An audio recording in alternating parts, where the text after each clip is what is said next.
सर्वनाम, सर्वनाम यानी अंग्रेजी में pronoun.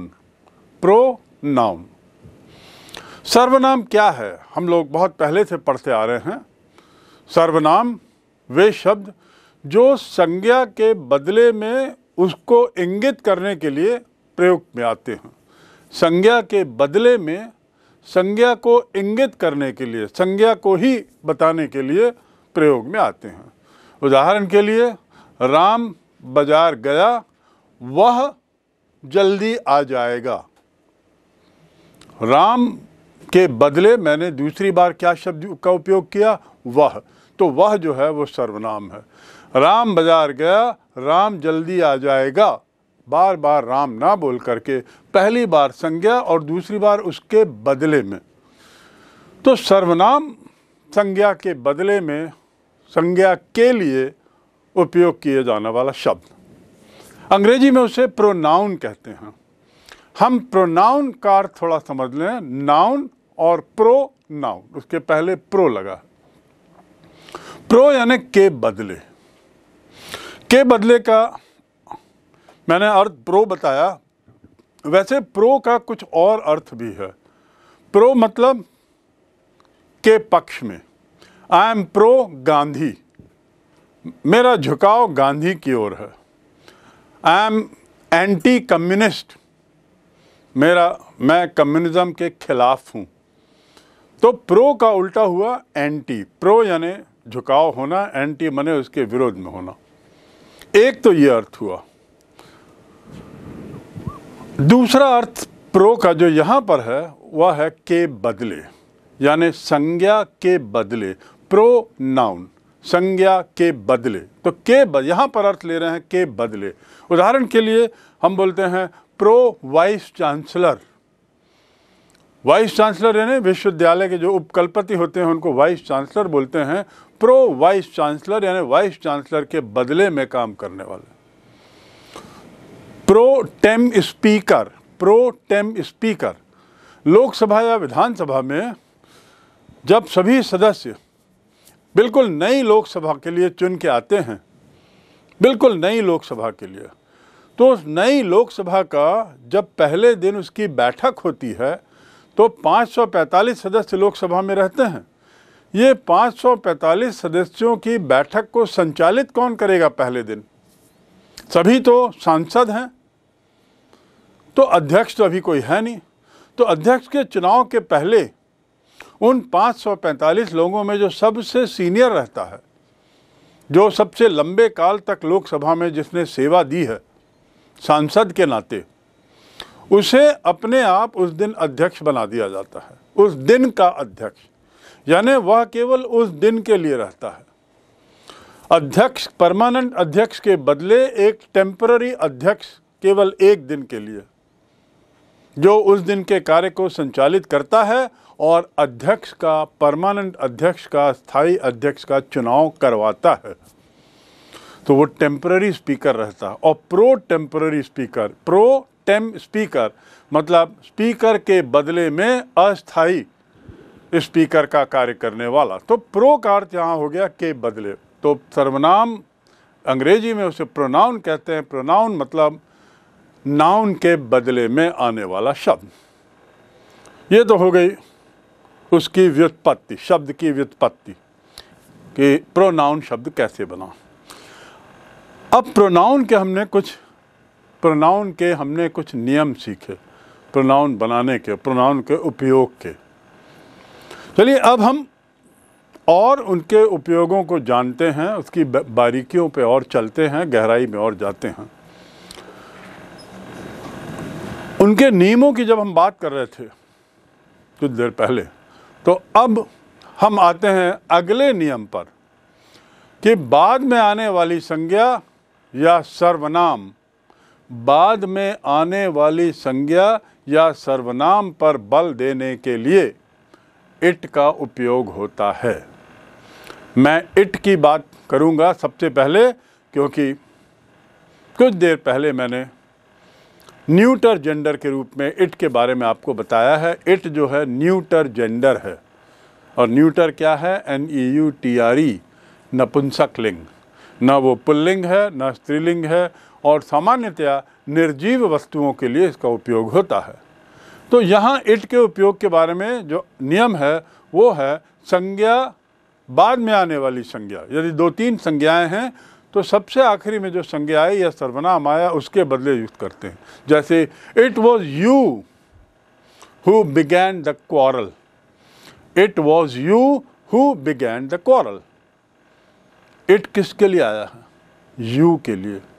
It was you, you were you के लिए हमने इट का उपयोग किया, क्योंकि 2 बार यू का उपयोग ठीक नहीं है। It was you who began the quarrel. It was I who first protested, it was I who first protested.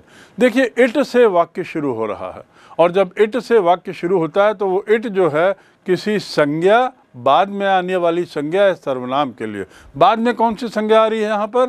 पहले वाक्य में आई यू, इट वॉज यू। दूसरे वाक्य में आई इट वॉज आई।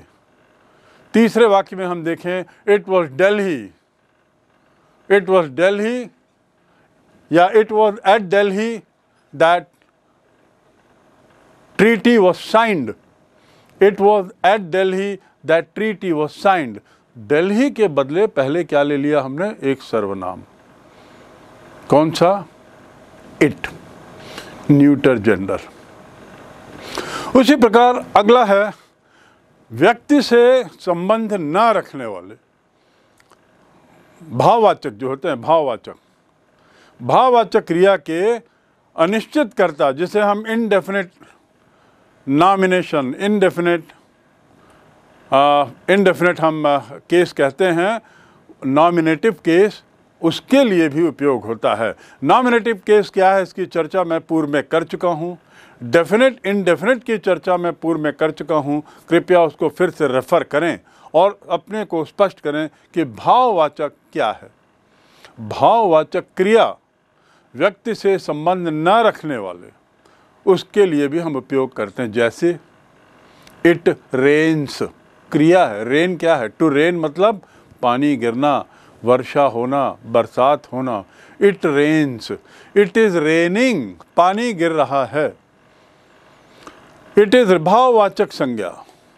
उसी प्रकार it shows that you are unhappy, it shows that you are unhappy. इससे मालूम होता है कि तुम नाखुश हो। It shows that you are unhappy, इससे मालूम होता है कि तुम नाखुश हो। तो इट का उपयोग देखिए किस प्रकार हो रहा है।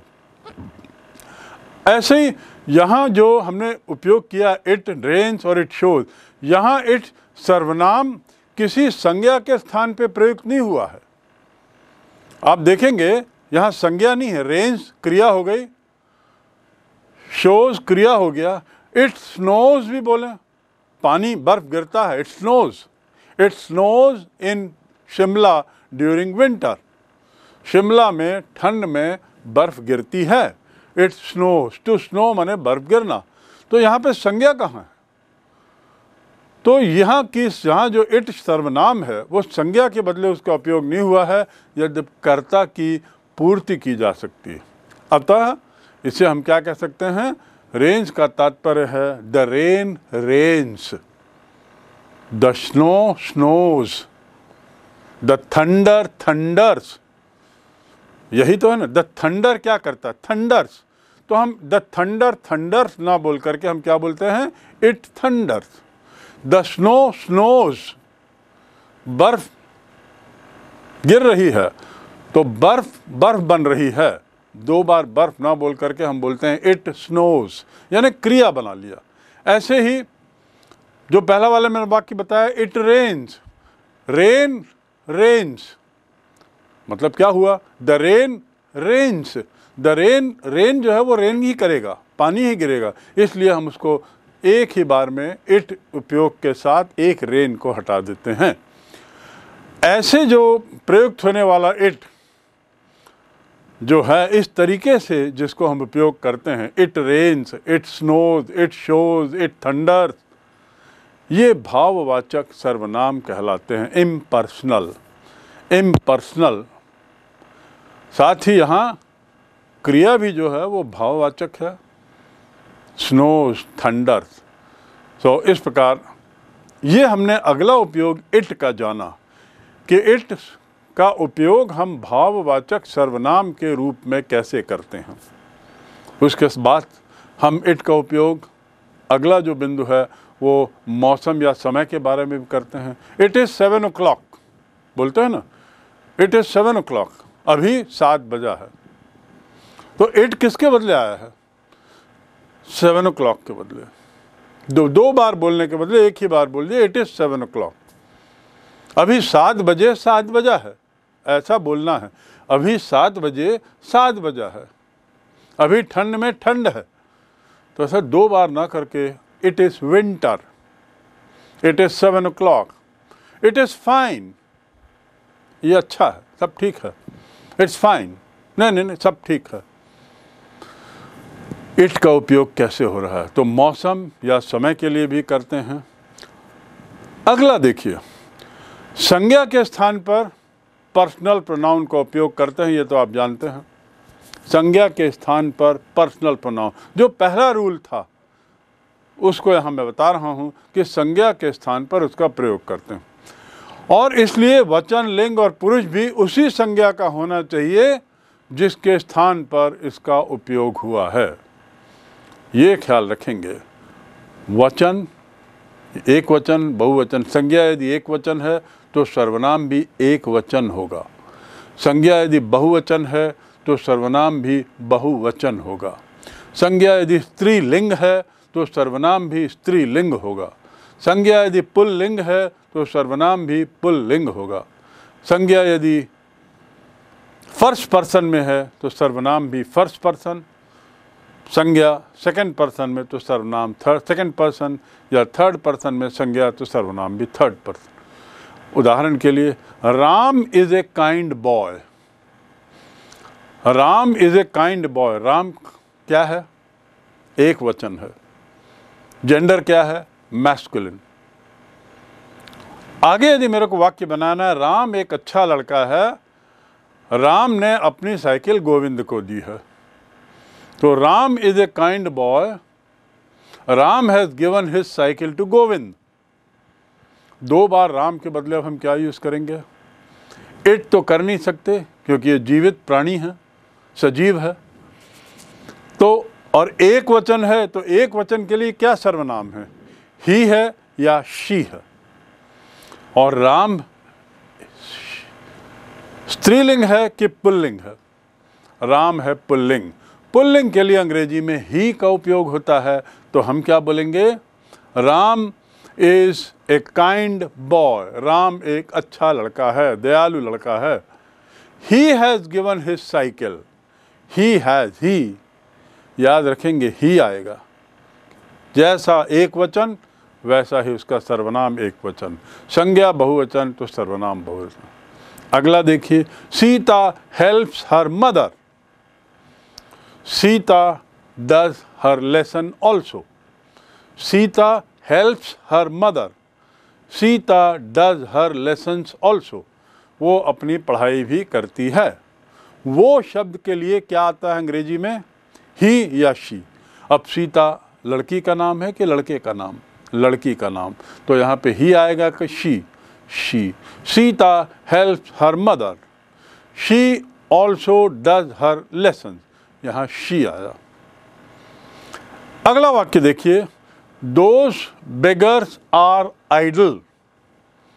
दोज मतलब वे, बहुवचन। दिस नहीं, दोज, दूर में जो है। दूर के लिए दोज का उपयोग होता है। पास के लिए दीज का उपयोग होता है। पास में यदि हैं तो दीज बेगर्स और दोज बेगर्स। बेगर्स यानी भिखारी।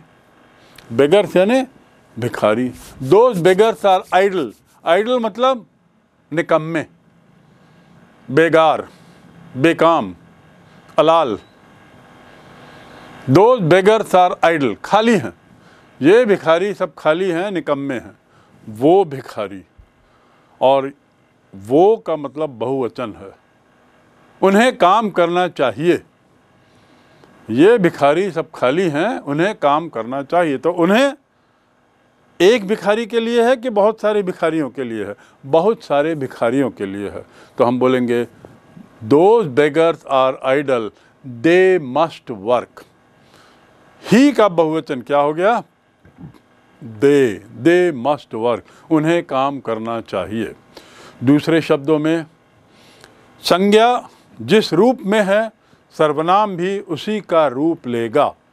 लिंग, वचन और उसके साथ ही लिंग, वचन और नंबर, पर्सन। लिंग, वचन और पर्सन दोनों में मिलान होना चाहिए। संज्ञा एक वचन तो सर्वनाम एक वचन, संज्ञा स्त्रीलिंग तो सर्वनाम स्त्रीलिंग, संज्ञा बहुवचन तो सर्वनाम बहुवचन, संज्ञा यदि फर्स्ट पर्सन तो सर्वनाम फर्स्ट पर्सन। राइट। अब हम ये नियम आप समझ गए, बहुत सरल है लेकिन बहुत महत्वपूर्ण है। तालमेल होना चाहिए संज्ञा और सर्वनाम के बीच में। अब हम अगला बिंदु देखते हैं। जब कोई सर्वनाम कलेक्टिव नाउन के स्थान पर उसका प्रयोग होता है तो वह न्यूटर जेंडर में होगा। यदि कोई सर्वनाम, देखिए, यदि कोई सर्वनाम कलेक्टिव नाउन में, समूहवाचक संज्ञा में उसका उपयोग होता है तो वह न्यूटर जेंडर में होगा। क्या वह मतलब सर्वनाम न्यूटर जेंडर में होगा। न्यूटर जेंडर में होने का क्या अर्थ है? यदि समूहवाचक पूरे समूह या समुदाय को बताता है तो न्यूटर जेंडर में होगा। उदाहरण के लिए आर्मी एक समूह है। किनका समूह? सिपाहियों का। और संज्ञा है, समूहवाचक संज्ञा। तो यदि मैं वाक्य बनाऊं, the army suffered its worst defeat, the army suffered its worst defeat. Suffer करना मतलब हताहत होना। आर्मी सबसे ज्यादा हताहत हुई। कब? Army suffered its worst defeat, सबसे ज्यादा बड़ी पराजय आर्मी को मिली। तो इट्स किसके लिए है? आर्मी के लिए। Army suffered आर्मीज worst defeat, army suffered the worst defeat of the army. Bar bar army बोलने के बदले इट्स बोला गया है। वो इट्स किसके लिए? आर्मी के लिए। आर्मी सजीव है कि निर्जीव है? वैसे देखा जाए तो वो सजीव लोगों से बनी हुई है, लेकिन जब समूहवाचक है तो एक निर्जीव के रूप में उसको मानते हुए इट्स लगाया गया है, neuter gender. The fleet will reach its destination in 2 days, the fleet will reach its destination in 2 days, FLEET। Fleet किसको बोलते हैं? जहाज़ों के झुंड को, पानी जहाज़ों के झुंड को फ्लीट बोलते हैं, जहाज़ों के समुदाय को। वहाँ भी इट्स आएगा। Similarly, after a few minutes the jury gave it's verdict. Verdict मतलब निर्णय, वर्डिक्ट माने निर्णय। ज्यूरी मतलब जजों का दल, जजों की टीम। जज लोगों की, न्यायाधीशों की टीम को क्या बोलते हैं? Jury. After few minutes the jury gave his verdict, नहीं, देयर वर्डिक्ट नहीं। एक से ज़्यादा हैं, सजीव हैं तो देयर बोला जाए, नहीं।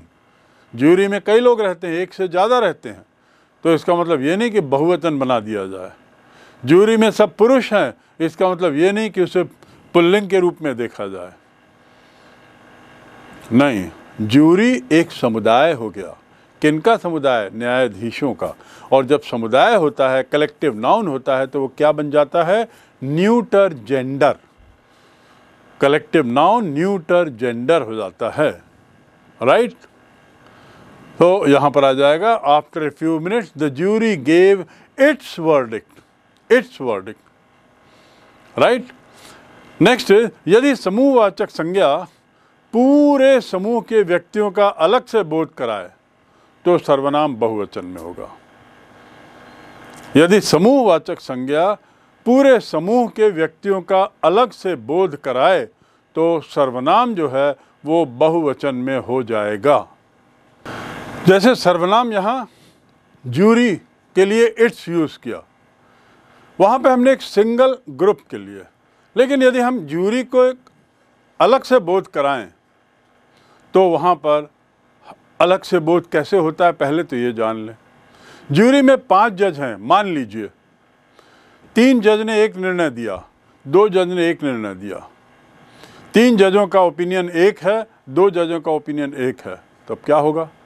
ज्यूरी डिवाइड है, बटी हुई है, 2 अलग अलग समूह हो गए, एक समूह के अंदर 2 अलग अलग समूह हो गए निर्णय के आधार पे, तब हम बोलेंगे द ज्यूरी वेयर, वॉज नहीं, वॉज एक वचन में आता है, वर बहुवचन के लिए। तो पहली बात तो हो गया वेयर, और फिर उसके बाद the jury were divided in its opinion, नहीं एक का ओपिनियन नहीं है, 5 लोगों का ओपिनियन है और अलग अलग ओपिनियन है, अलग अलग उनके निष्कर्ष हैं। ओपिनियन माने विचार, निष्कर्ष, विचार। तो the jury were divided in its का बहुवचन क्या होता है? इट्स का बहुवचन देयर, उनका और उनके। The jury were divided in their opinions, बहुवचन हो गया क्योंकि वहाँ पे अलग अलग ज्यूरी दिख रही है, एक समुदाय के होते हुए भी विभाजित है। The committee decided the matter without leaving there seats, हम कमिटी के सदस्यों की बात कर रहे हैं, अपनी सीट छोड़े बिना कमिटी के सदस्यों ने निर्णय ले लिया, कमिटी के सदस्यों ने, तो देयर सीट आएगा, इट्स सीट नहीं। कमिटी की एक सीट नहीं होती, हम किसकी बात कर रहे हैं? कमिटी के सदस्यों के कुर्सियों की बात कर रहे हैं। तो जब उसके अंदर के बहुवचन के बारे में ज़्यादा जोर है तो फिर वहाँ बहुवचन ही आएगा, सर्वनाम भी बहुवचन ही आएगा। Their seats, the jury were divided in their opinion, the committee decided the matter without leaving their seat. अगला बिंदु, जब 2 या 2 से अधिक एक वचन संज्ञाएं एंड से जोड़ी जाएं, राम एंड श्याम, तो क्या होता है? उनके लिए बहुवचन सर्वनाम आ जाता है। एंड से यदि जोड़े हैं तो बहुवचन आ जाता है। उदाहरण के एंड में बड़ा सरल है ये और स्पष्ट कर रहे हैं आपको, Ram and Hari work hard, they are brothers. Ram and Shyam work hard, they are brothers. बड़ा सिंपल नियम है, 2 या 2 से ज़्यादा संज्ञाएं हों तो बहुवचन होगा। Ram, Sita and Savitri are tired, थक गए हैं, they are sleeping. Sita and Savitri are tired, they are sleeping. तो देखिए दे हो रहा है, इट नहीं है, और आर हो रहा है क्यों? बहुवचन, क्योंकि राम एंड सीता एंड से जुड़ा हुआ है। किंतु जब 2 संज्ञाएं, 2 एक वचन संज्ञाएं एंड से जोड़ी जाएं और एक ही वस्तु को सूचित करें तो सर्वनाम भी एक वचन होगा। कैसे? बहुत सरल है।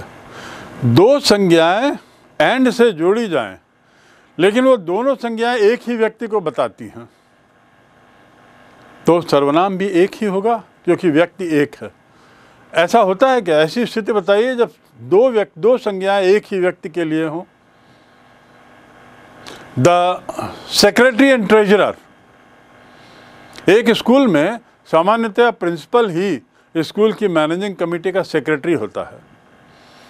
आप जानते होंगे एक स्कूल में जो स्कूल चलाने वाली संस्था होती है उस संस्था में प्रिंसिपल ही सेक्रेटरी भी होता है, तो वो एक ही व्यक्ति है, प्रिंसिपल और सेक्रेटरी एक ही व्यक्ति। तो principal and secretary is sitting in the room, principal and secretary is not doing his duty, the principal and secretary is not doing his duty. यहाँ पे यदि मैं हिज लगा दिया, इसका मतलब स्पष्ट हो गया कि प्रिंसिपल और सेक्रेटरी एक ही व्यक्ति हैं। और यदि मैं आर लगा देता हूँ तो क्या मतलब होगा? प्रिंसिपल कोई है, सेक्रेटरी कोई और है, दो संज्ञाएं दो अलग अलग व्यक्तियों के लिए। ये अर्थ हुआ इसका। पर यदि एक ही व्यक्ति कर रहा हो तो हम क्या बोलेंगे? उसे एक वचन सर्वनाम के रूप में लेंगे। नेक्स्ट, जब दो संज्ञाएं एंड से जोड़ी जाएं, दो एक वचन संज्ञा एंड से जोड़ी जाएं और उसके पहले ईच या एवरी आए तो सर्वनाम भी एक वचन होगा। यहाँ पर बहुत लोग गलती करते हैं, इस बात को सुनिए, क्योंकि वो क्या होता है, दो संज्ञाएं आ गई। जब दो संज्ञाएं आई तो दिमाग में ऐसा आता है कि ये तो बहुवचन हो गया, तो इट के बदले हम क्या उपयोग करते हैं? देयर या दे, ऐसा उपयोग करते हैं। वो गलत है। ध्यान से देखिए, यदि उन दो संज्ञाओं के पहले ईच या एवरी आया है, ईच या एवरी शब्द आया है तो सर्वनाम एक वचन होगा, क्योंकि ईच मतलब दोनों को लेकर एक बार ईच कहा गया है। Every soldier and every seller was in his place. Her seller, seller मतलब नाविक, और हर सैनिक अपनी जगह पर था। अपनी जगह पर थे नहीं बोलेंगे, था। हिंदी में भी आप देखिए, हर नाविक और हर फौजी अपनी जगह पर था, तो वो एक वचन हुआ ना। तो अंग्रेजी में भी यही एक वचन होगा। इसका मतलब एवरी या each soldier and each seller, each student and each teacher, every student and every teacher must do his duty। his एक वचन क्यों? क्योंकि every या each लगा हुआ है नाउन के पहले, संज्ञा के पहले। तो यदि संज्ञा एक वचन है, एक वचन संज्ञाएं हैं और एंड से जुड़ा है तो वो एक, और एवरी लगा हुआ है या ईच लगा हुआ है तो एक वचन होगा।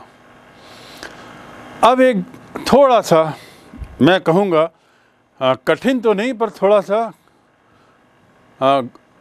क्लिष्ट रूप में, जब दो या अधिक एक वचन संज्ञाएं हों, जिसे हम आइदर और या नाइदर नॉर से जोड़ते हैं, जिसे हम आइदर और या नाइदर नॉर से जोड़ते हैं, तो क्या होता है? आइदर और मतलब क्या होता है? पहले तो ये जान लें, आइदर और आइदर मोहन और राम विल कम, या तो मोहन या राम आएंगे।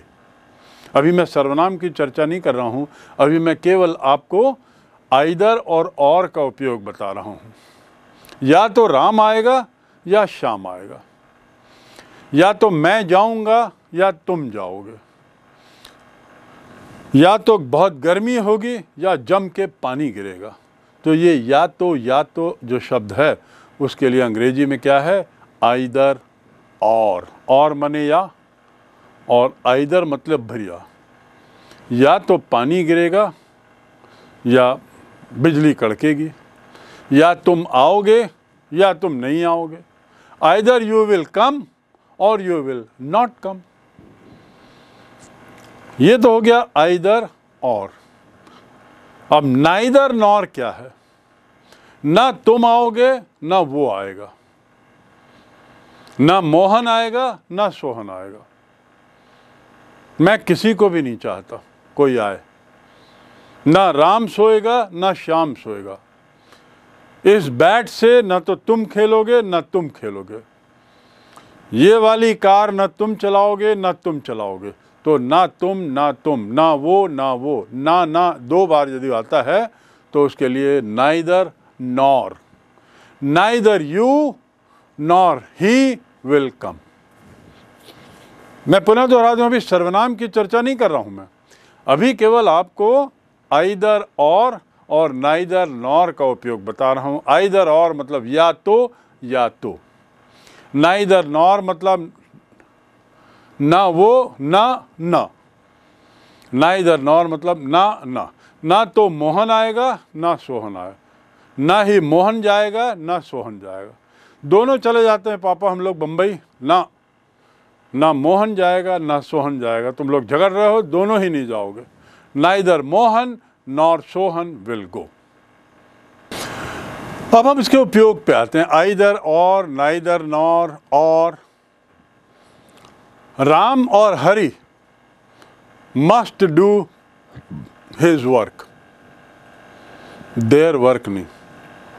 राम एंड हरि यदि होता तो एक बार देयर की बात हो सकती थी, लेकिन यहाँ तो राम और Hari must do their his work.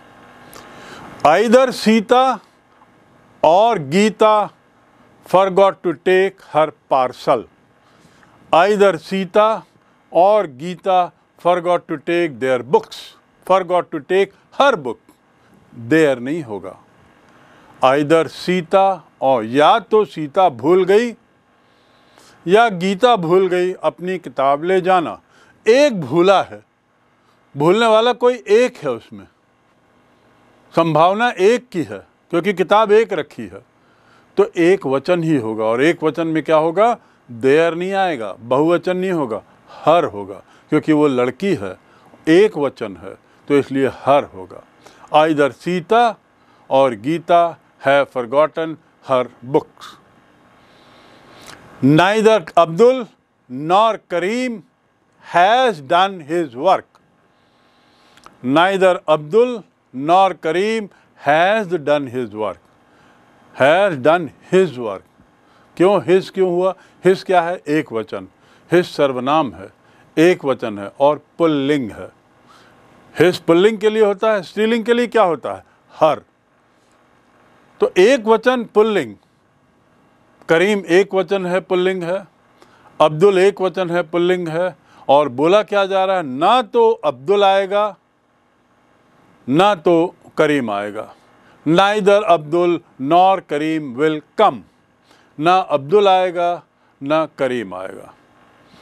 और यहाँ पे neither Abdul nor Karim has done his work, ना अब्दुल ने अपना काम किया है ना करीम ने अपना काम किया है। हम ये नहीं कह रहे हैं दोनों ने अपना काम नहीं किया, हम जोर देने के लिए कह रहे हैं ना इसने ना उसने, तो एक वचन हुआ। अब अगला, तो ये बड़ा अच्छा उपयोग है, नाइदर नॉर, आइदर और। जब एक वचन, जब एक बहुवचन हो और एक वचन संज्ञा हो और या नॉर से जुड़ा हो, तो सर्वनाम क्या होगा? बहुवचन होगा। अभी तक हमने जो पढ़ा उसमें क्या देखा? करीम एक वचन है, अब्दुल एक वचन है, सीता एक वचन है, गीता एक वचन है, राम एक वचन है, हरि एक वचन है। तो आइदर और एक वचन चलेगा और उसके बाद हिज आएगा या हर आएगा सर्वनाम में। लेकिन यदि एक वचन है और दूसरा बहुवचन है और आइदर और नाइदर नॉर से हो, तो फिर बहुवचन जोड़ा जाएगा। सर्वनाम क्या होगा? बहुवचन। आइदर मैनेजर और हिज सर्वेंट्स, आइदर मैनेजर और his servants did not do their duty. Their किसके लिए हो सकता है उपयोग? सर्वेंट्स बहुवचन है। और मैंने आपको बताया एक वचन और बहुवचन यदि और, आइदर, नाइदर, नॉर से जुड़े हैं तो बहुवचन सर्वनाम होगा। सर्वनाम क्या होगा? बहुवचन होगा। बिल्कुल सही। Any doubt? It will be plural.